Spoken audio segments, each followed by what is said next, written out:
Նիկոլը հետևանք էր բոլոր ժամանակների իշխանության բացասական երևույթների հանրային ընկալման։ Սա փաստ է, որովհետև Նիկոլը որպես ինքը սիմվոլ կարելի է նայել իրան, ոչ թե որպես այս Նիկոլ։ Նիկոլը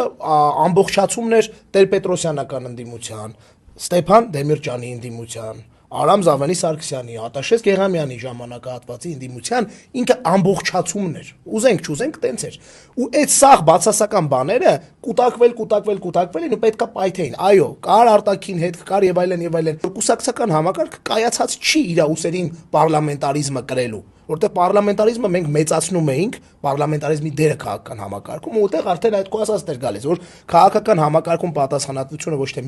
այլ մի քանի կուսակցությունների վրա էր ավտոմատ ընկնելու։ Ու այդ քաղաքական համակարգը միգուցե տարիներ հետո, օրինակ 10 տարի եթե լիներ այդ իշխանությունը մնար, այս աղետին չգայինք, միգուցե պարլամենտարիզմը սկսեր ծառայել այն նպատակին, ինչի համար